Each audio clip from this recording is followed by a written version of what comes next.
«Tío, no subas a ese avión». La voz rasposa del niño quebró el murmullo del aeropuerto, rebotando como un eco incómodo entre los cristales y los guardias de seguridad que no sabían si actuar o esperar instrucciones. El presidente Andrés Manuel López Obrador se detuvo a medio paso, a pocos metros de la escalerilla que lo conduciría al avión presidencial. No porque reconociera la voz, sino por el peso que cargaban esas palabras, como si el aire mismo se hubiese espesado de pronto, conteniendo una advertencia vieja, visceral. El niño, de no más de 9 años, avanzó entre la gente con una camiseta manchada y los pies descalzos, desafiando a los hombres trajeados que intentaban contenerlo sin usar demasiada fuerza.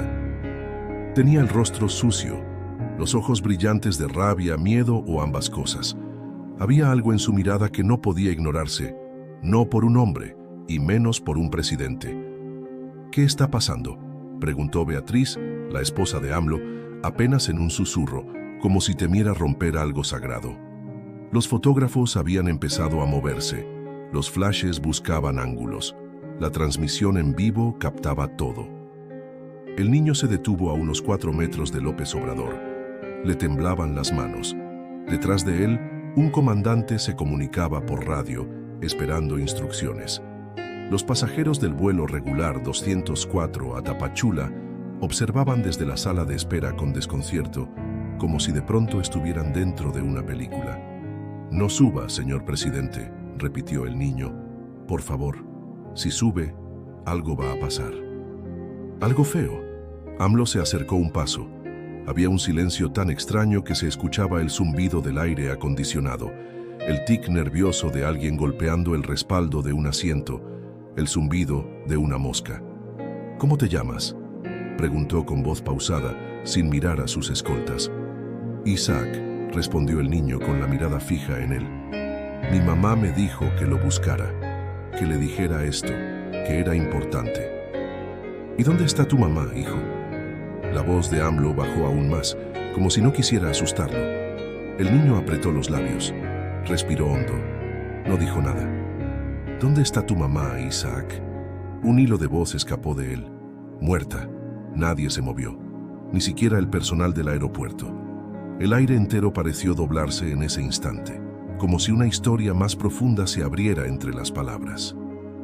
«Ella decía que usted era diferente», continuó el niño, «que sí le importaba a la gente. Por eso me mandó con usted antes de que se fuera. Me dijo que si usted subía hoy, usted ya no regresaba». El presidente lo miró, no como político, lo miró como hombre, con un gesto que mezclaba sorpresa, cansancio y un leve temblor de humanidad que a veces se esconde bajo la piel del poder. Uno de los ayudantes se acercó. «Presidente, ya es hora. El avión debe partir en 5 minutos. Podemos encargarnos del niño y llevarlo con el DIFE». AMLO levantó una mano. «No, nadie lo toca».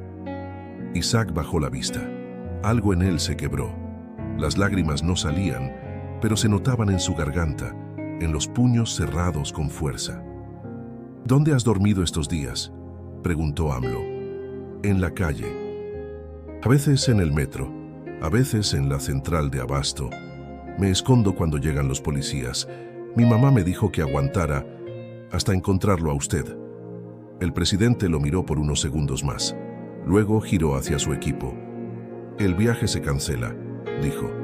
El jefe de seguridad abrió los ojos. «¿Perdón?». «Que se cancele el vuelo. Me quedo en la ciudad». Isaac alzó la vista, confundido. «¿En serio?». «Ya, hijo, en serio». AMLO caminó hacia él y le tendió la mano. Isaac dudó, pero la tomó. Por primera vez en días sintió algo que parecía seguridad, refugio. No entendía por qué, pero algo dentro de él dejó de temblar. Nadie aplaudió, nadie gritó. Solo las cámaras grababan el momento en que un niño mendigo y un presidente caminaban juntos hacia la salida del aeropuerto. Lo que ninguno sabía era que ese día cambiaría sus vidas para siempre. Las llantas negras de la Suburban rechinaron al frenar frente a la entrada lateral de Palacio Nacional. No era la ruta habitual, pero esa noche tampoco era una noche cualquiera. Isaac, Con la cabeza apoyada en el vidrio, miraba los muros altos, las luces cálidas que parecían más de museo que de casa. Jamás habría imaginado estar allí, y mucho menos con él. ¿Es aquí donde vive?, preguntó el niño con la voz baja. Aquí trabajo. Vivo cerca, pero esta noche quiero que comamos algo y hablemos con calma. Isaac asintió. No entendía por qué el presidente lo trataba así. Después de todo, él era un niño sucio, sin zapatos, sin papeles. En la calle, la mayoría lo veía como una molestia. A veces como una amenaza, muy pocas veces como un ser humano. Al bajar del vehículo lo recibió un ayudante con traje oscuro y auricular. Le ofreció un suéter limpio al niño. Isaac lo tomó con desconfianza. Nunca nadie le había dado ropa sin pedir algo a cambio. «Póntelo, hijo», dijo AMLO con una sonrisa breve. «Hace frío aquí en el centro». Caminaron por pasillos de piedra, donde los ecos de las botas resonaban como golpes huecos. Isaac volteaba hacia todos lados. Tapices, vitrales, puertas antiguas, todo parecía salido de una película. «Mi mamá decía que los presidentes vivían en castillos», soltó de repente. «Yo no, este lugar es del pueblo, yo solo estoy de paso». Entraron a una sala más sencilla, con una mesa de madera, pan de dulce sobre platos y una cafetera silbando en la esquina. Beatriz los esperaba con un suéter encima del vestido, algo cansada pero atenta. Al ver a Isaac, sonrió con una ternura que no fingía. «Hola, campeón. Ya te habían ofrecido pan, ¿verdad?» Isaac negó con la cabeza. Beatriz sirvió chocolate caliente y lo acercó con cuidado. Isaac lo olió y se aferró a la taza como si fuera un tesoro. «¿Y entonces?», preguntó AMLO sentándose frente a él.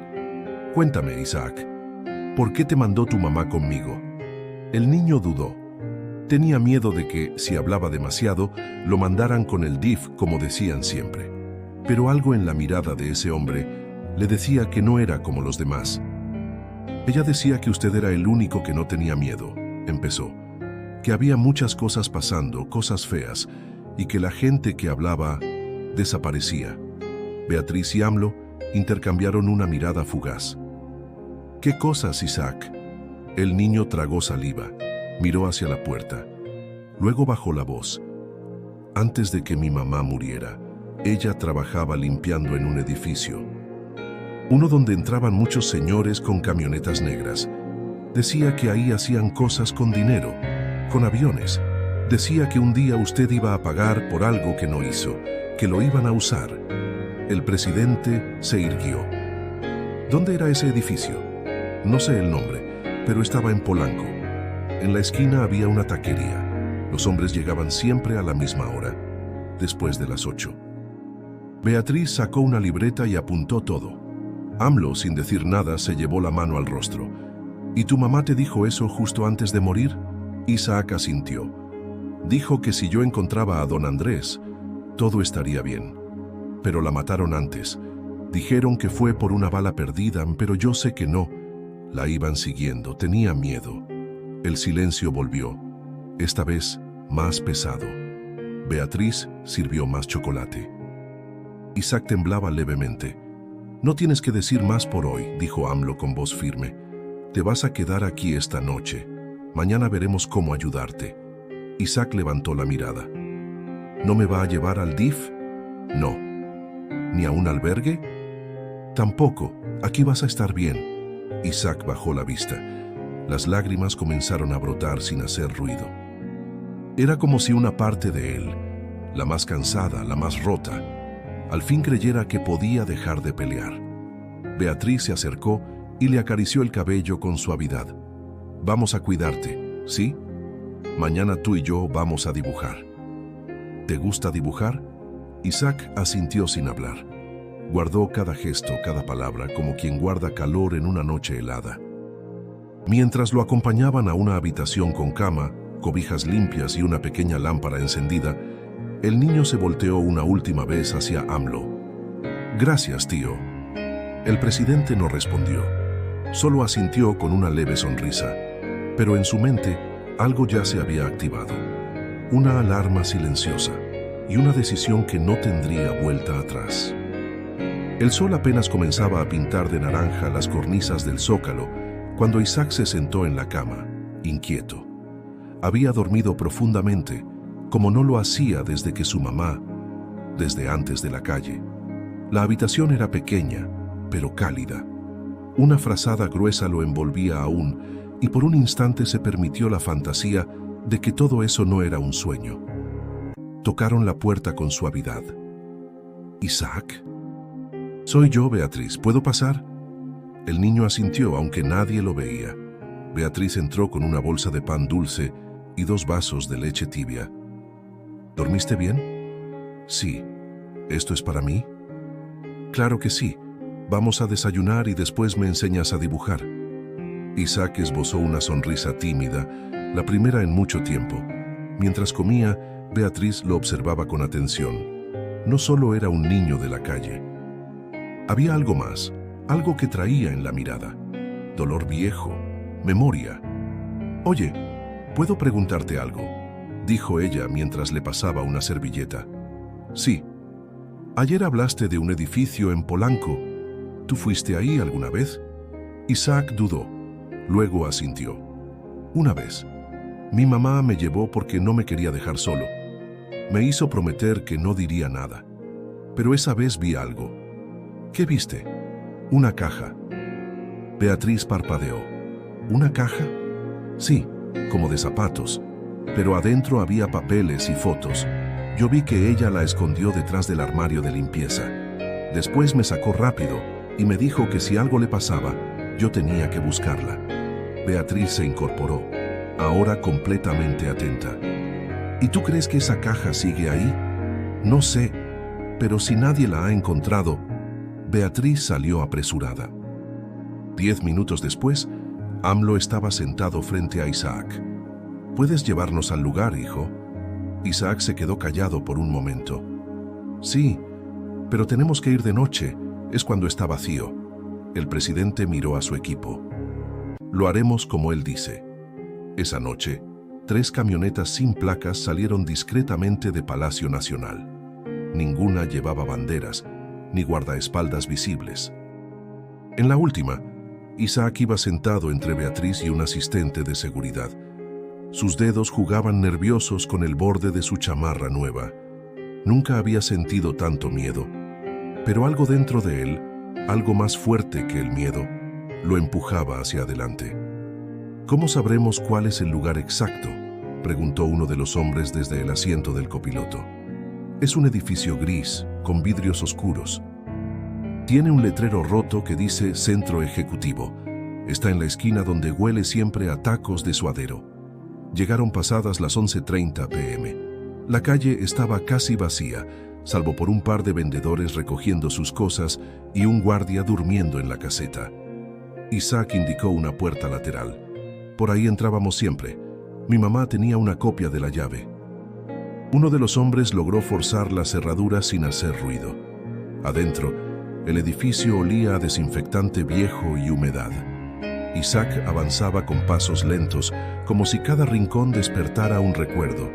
Subieron por una escalera de servicio hasta el 3er piso. «Es aquí», susurró. Entraron a un cuarto pequeño, donde aún colgaban escobas y baldes en la pared. Isaac se dirigió directo a un armario de metal. Se arrodilló y movió un panel suelto en el fondo. «Aquí». Con manos temblorosas, sacó una caja azul de cartón. Tenía una cinta pegada en forma de cruz. La entregó a Beatriz sin decir palabra. Ella la abrió con cuidado. Adentro había documentos con logotipos oficiales, sobres con nombres escritos a mano y fotografías, políticos, empresarios, maletas llenas de dinero. En una de ellas, un hombre de traje estaba entregando lo que parecía ser una lista a alguien cuya cara no aparecía, pero cuyo reloj, un modelo carísimo y muy específico, coincidía con uno que habían visto en una transmisión de noticias usado por un alto funcionario del gobierno. AMLO revisó cada hoja en silencio. Cuando terminó, su voz fue más grave que nunca. «Con esto, entiendes lo que has hecho, ¿verdad, Isaac?» El niño lo miró. «¿Lo hice bien?» El presidente asintió. «Lo hiciste bien, pero ahora Ahora empieza lo difícil. Guardaron la caja en una mochila sellada. Nadie habló durante el regreso. El niño dormía en el asiento trasero, abrazado al suéter que Beatriz le había dado. Afuera, la ciudad parecía ajena al hecho de que un mendigo acababa de salvar al hombre más poderoso del país. Pero el enemigo, ese que no da la cara, ya sabía que algo había cambiado. Hoy no habrá preguntas, dijo AMLO con el rostro firme, mientras los periodistas de la mañanera se revolvían incómodos frente a las cámaras. Era 7:03 a.m. en Palacio Nacional. La sala de prensa estaba llena, como siempre, pero algo en el ambiente era diferente. El presidente no sonreía, no improvisaba, no hacía bromas. Sobre la mesa frente a él, una carpeta negra permanecía cerrada, como una piedra esperando caer sobre el agua. Antes que nada, continuó, quiero hablarles de un niño. Los reporteros bajaron sus celulares y bolígrafos. Algunos ya sabían, otros no, pero todos sintieron el peso de esas palabras. Se llama Isaac, tiene 9 años, vivía en la calle.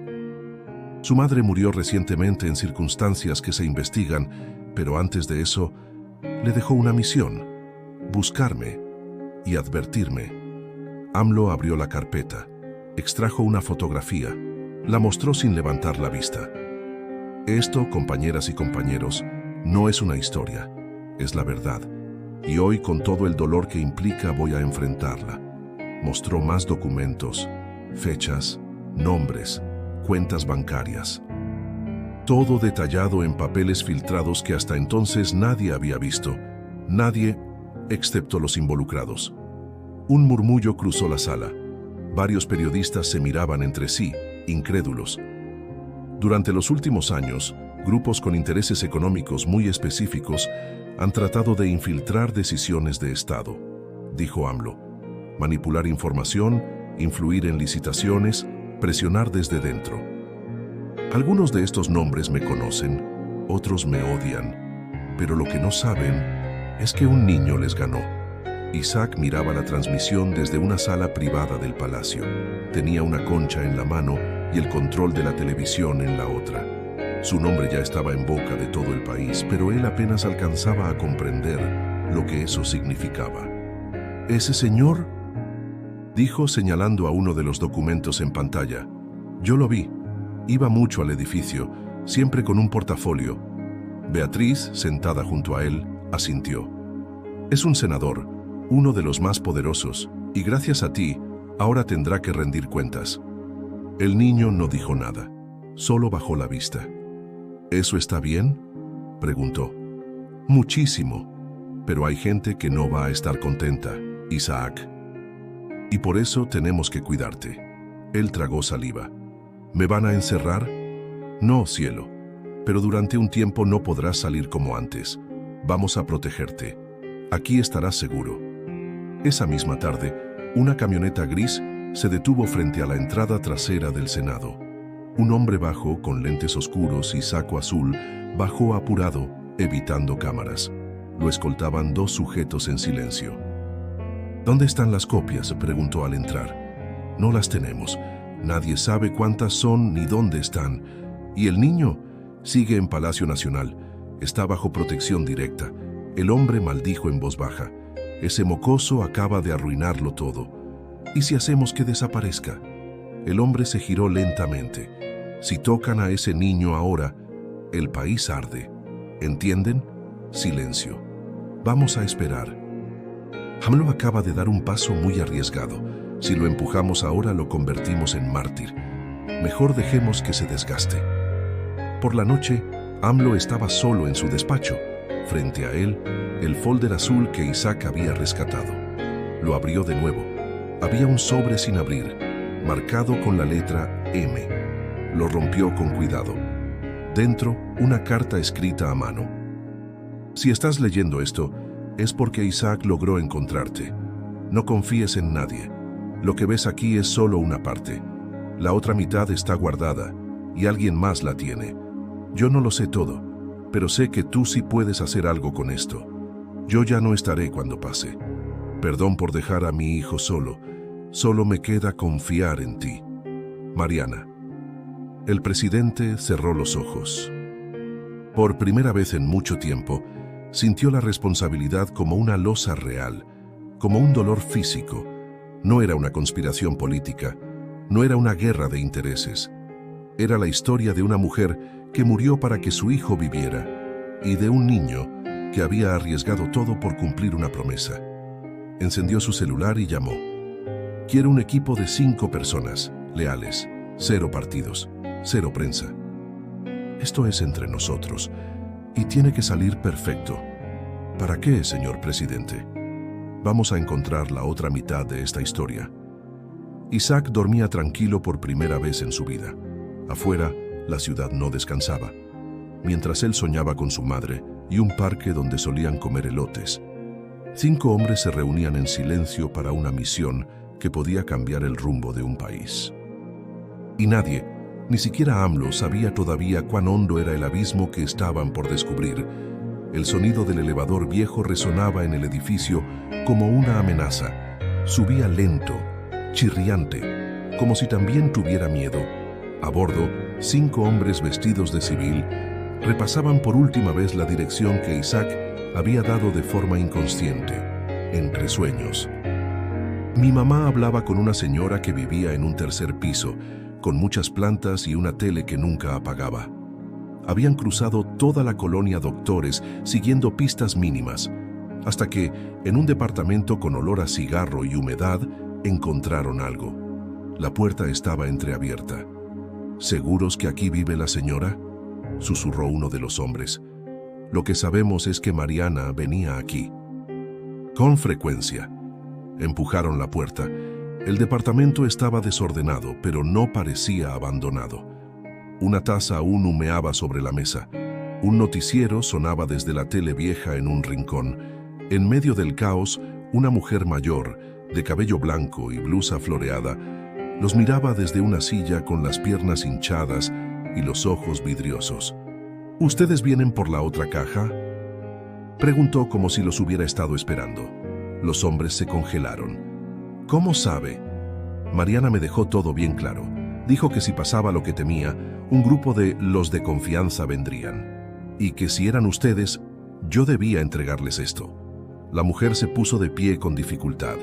Caminó hasta un mueble cubierto de figuritas de cerámica. Movió un San Judas Tadeo y detrás extrajo una caja metálica envuelta en tela. Aquí está, no la abrí, prometí no hacerlo. Uno de los hombres la tomó. Estaba cerrada con un candado sencillo. Al romperlo, encontraron lo que completarían las piezas del rompecabezas. Grabaciones de voz, facturas cruzadas entre dependencias falsas, audios donde se escuchaban conversaciones entre empresarios y funcionarios pactando contratos, tráfico de influencias y nombres, muchos nombres. Esto puede tumbar medio Congreso, murmuró uno de ellos. Y quizá algo más, añadió otro. La señora los miró en silencio. Cuídenlo. Mariana no murió por accidente. En Palacio Nacional, Beatriz peinaba a Isaac, quien estaba concentrado dibujando en una hoja reciclada. ¿Quién es ese?, preguntó ella, señalando un personaje alto, con traje y una mancha negra en el pecho. El malo, el que se esconde detrás de todos. ¿Y cómo sabes que es él? Porque mi mamá le tenía miedo. Nunca decía su nombre, pero yo lo escuché una vez, en el teléfono. Dijo que era el intocable. Beatriz se quedó en silencio. Abrió su celular y anotó una sola palabra: intocable. AMLO miraba desde su despacho los documentos entregados esa mañana. Las pruebas eran irrefutables, y el patrón de encubrimiento era más profundo de lo que había imaginado. No era un caso aislado. Era una red tejida durante años, con hilos que llegaban a todos los niveles del Estado. Marcó un número especial. No era político, no era militar. Te necesito aquí en menos de una hora. ¿Va en serio? Sí. Esto no puede tocarlo nadie más, y tenemos que movernos antes de que reaccionen. A la misma hora, en un edificio corporativo en Santa Fe, un hombre alto con corbata roja miraba su celular. Las notificaciones de la mañana lo tenían inquieto, pero no preocupado. Aún no, hasta que recibió una llamada. Sí, ya tienen la otra mitad. un silencio denso. ¿Quién? Los de AMLO, y el niño sigue vivo. El hombre suspiró, cerrando los ojos. Entonces ya no tenemos margen. Hay que apretar desde adentro, que duden de él, que lo vean como un traidor o como un loco, pero no como un mártir. ¿Y el niño? Aún no, aún no. Colgó. Su reflejo en el vidrio mostraba una sonrisa fría. El poder no se entrega, se defiende. Por la noche, Isaac se asomó por la ventana del cuarto que ahora era suyo. El zócalo brillaba a lo lejos.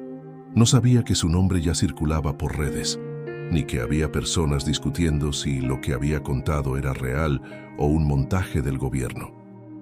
Lo único que él sabía era que había hecho lo correcto, y que por primera vez en su vida alguien lo había escuchado.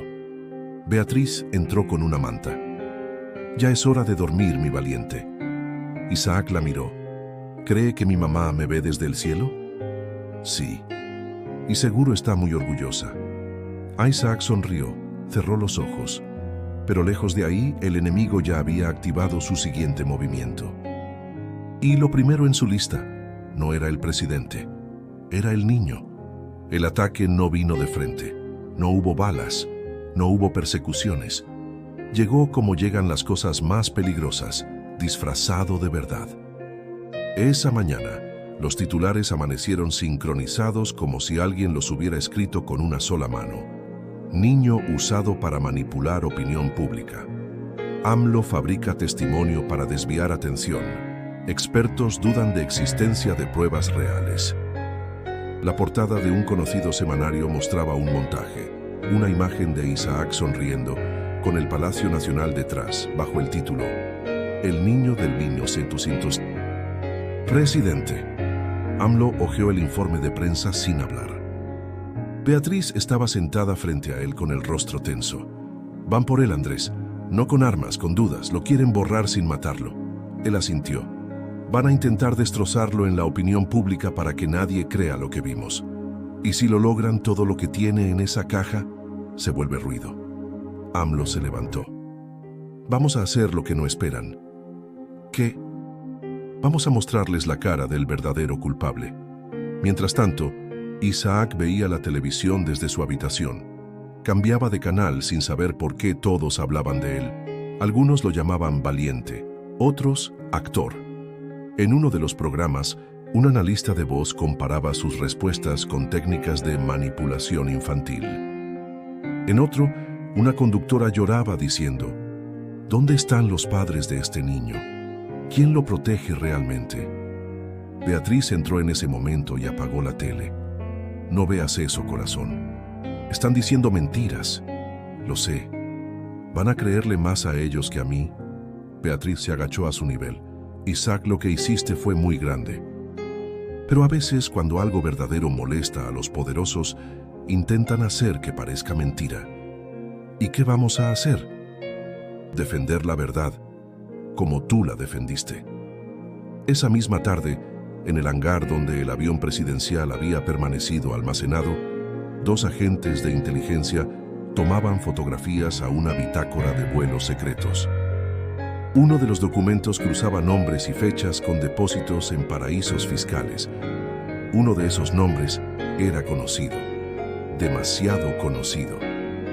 Héctor Monreal Aranda, senador, exgobernador, aliado estratégico de múltiples campañas, el intocable, el mismo que había aparecido en una de las fotos dentro de la caja que Isaac rescató. «Con esto lo tumbamos», dijo uno de los agentes.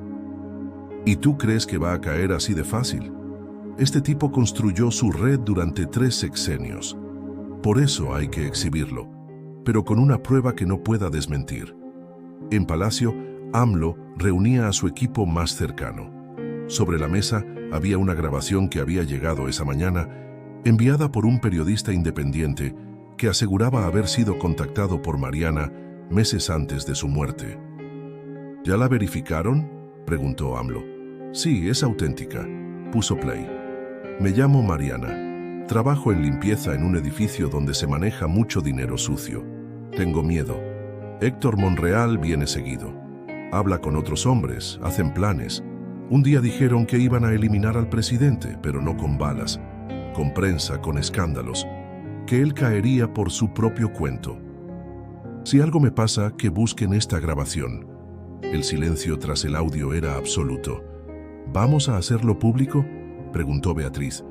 Sí, pero lo va a hacer él. ¿Quién? Isaac.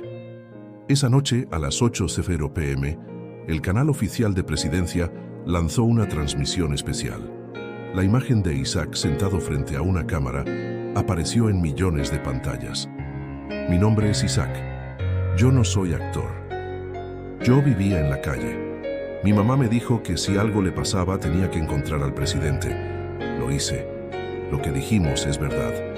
Y si no me creen, escuchen esto.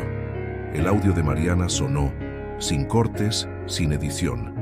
El rostro de Isaac, serio pero sin miedo, se mantuvo en pantalla. Minutos después, el nombre Héctor Monreal era tendencia en todo México. Pero del otro lado de la ciudad, el senador no veía la transmisión. Estaba en una camioneta blindada, con el celular apagado y una sola orden en mente. Saquen al niño del camino. ¿Muerto? No.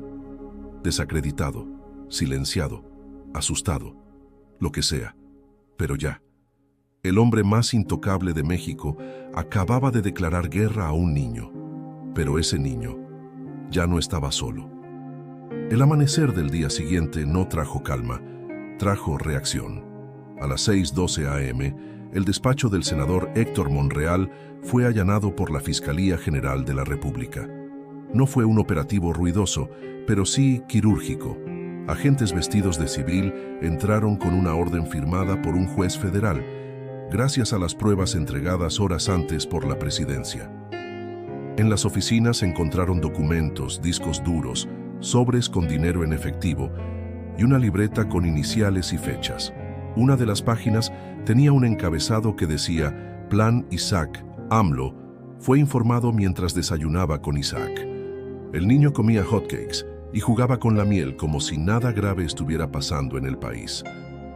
Como si él no fuera el centro de una tormenta que se tragaba políticos y alianzas.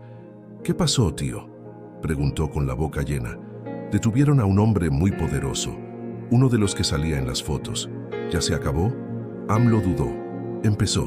Ahora sí empezó. A las 10:00 a.m. la conferencia matutina fue distinta. Esta vez, AMLO no habló del pasado, ni de política energética, ni de la oposición. Habló de una cosa: corrupción que mata, y del valor de un niño que expuso una red cuando todos los adultos se callaban. No lo hice por estrategia, lo hice por justicia, y también porque ese niño me recordó por qué empecé en esto. Los periodistas, por primera vez en años, se quedaron sin preguntas, pero mientras la opinión pública aplaudía, las sombras se reorganizaban. En un despacho de la colonia Bosques de las Lomas, 3 hombres se reunían en una sala sin ventanas. ¿Y si lo traiciona? ¿El senador? No puede. Ya está dentro. ¿Y si canta?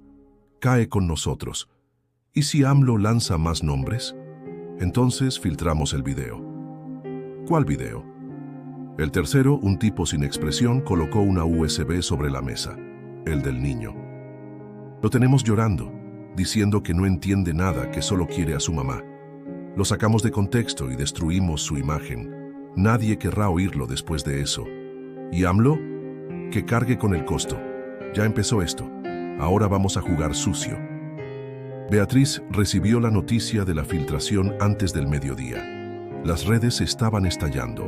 Fragmentos editados de un video donde Isaac lloraba y decía: "No entiendo nada", circulaban como pólvora.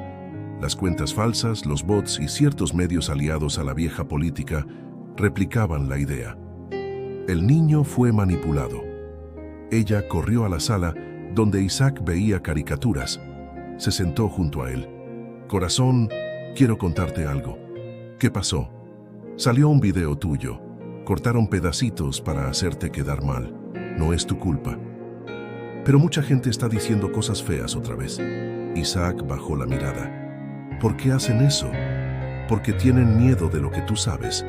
Pero yo solo dije la verdad. Y por eso mismo estás haciendo historia». A las 2:00 p.m., AMLO apareció en una transmisión especial sin previo aviso. No había fondo oficial ni bandera, solo él, una silla y un papel en la mano. Hoy atacaron la imagen de un niño, de Isaac, porque tienen miedo y porque creen que pueden borrar lo que está a la vista. No lo vamos a permitir. Se proyectó el video completo. Isaac llorando, sí, pero también hablando con claridad, entre sus lágrimas, de lo que vivió con su madre, del miedo, del dolor y de lo que ella le pidió hacer. El país entero lo vio, entero. Cuando terminó, hubo silencio. El tipo de silencio que solo aparece cuando una mentira se rompe. A las 6:45 p.m., Héctor Monreal fue ingresado al reclusorio norte. Un grupo de seguidores intentó defenderlo en redes, pero los documentos, audios y videos ya eran demasiado para tapar. Varios senadores pidieron licencia ese mismo día. El Congreso se sacudía.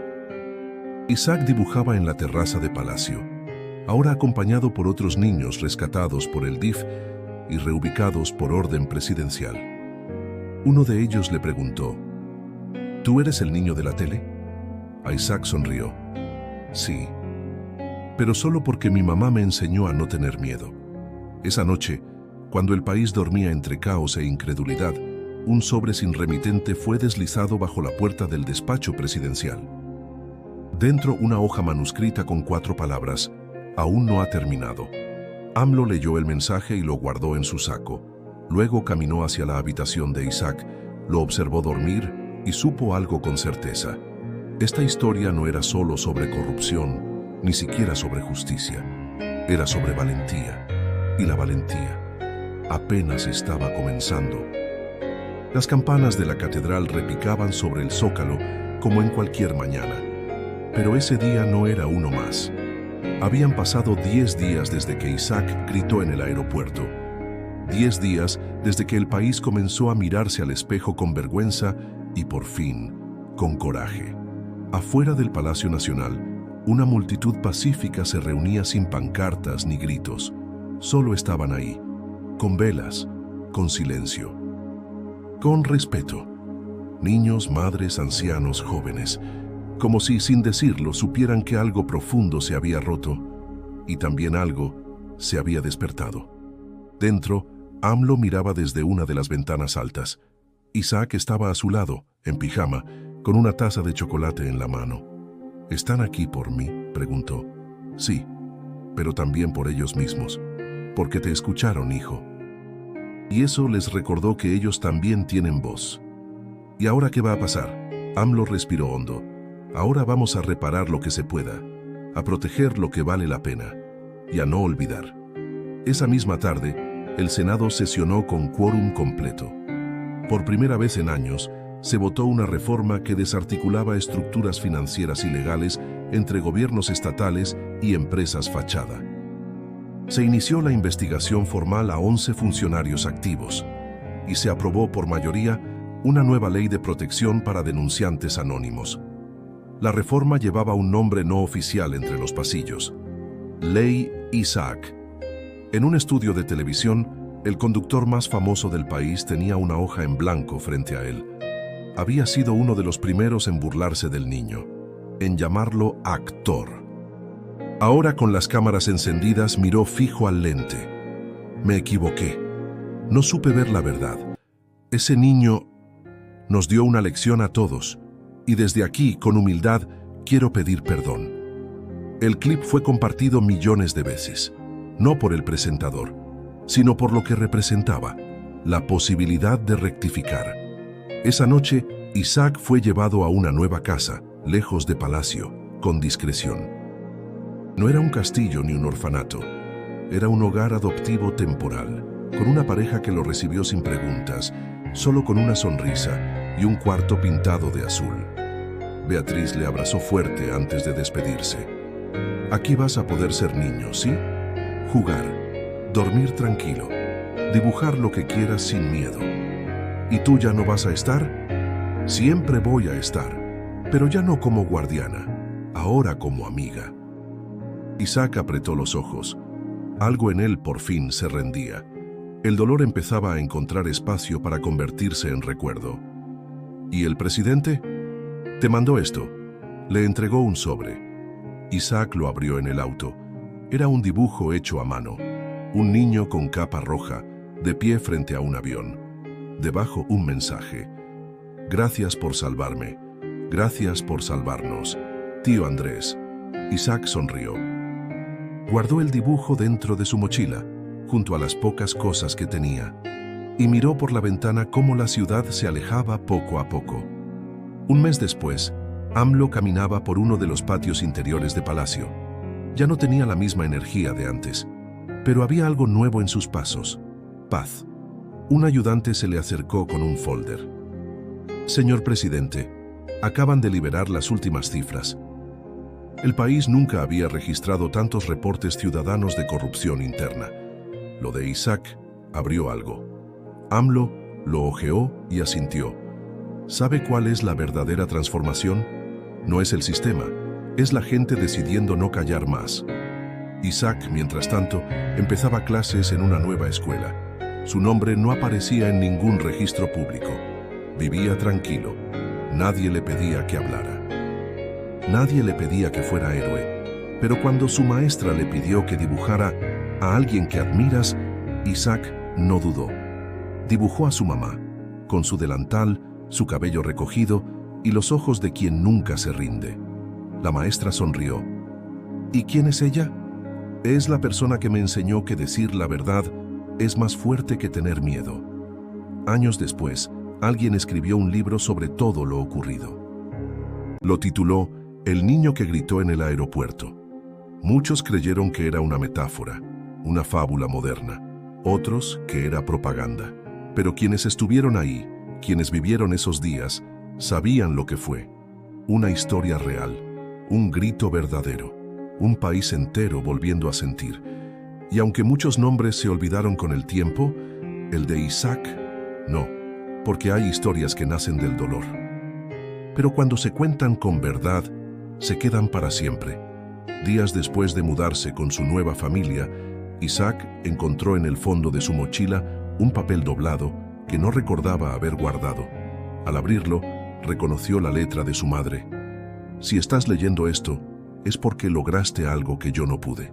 Seguir adelante. Isaac, mi amor, no tengas miedo. A veces la verdad duele, pero también libera. No todos los adultos mienten. Busca a quien escuche con el corazón, no con los oídos. Si llegas con el presidente, recuérdale que el pueblo no necesita héroes, necesita humanos valientes, y tú eres uno de ellos. Isaac leyó la carta 3 veces. Luego, la guardó dentro de un libro de cuentos que apenas había empezado. No le dijo nada a nadie. Esa noche, antes de dormir, miró por la ventana. El cielo estaba limpio, sin nubes, y por primera vez, en lugar de pedir deseos, simplemente dijo en voz baja: Gracias, mamá, no por lo que hiciste, sino por haber creído que yo podía hacerlo.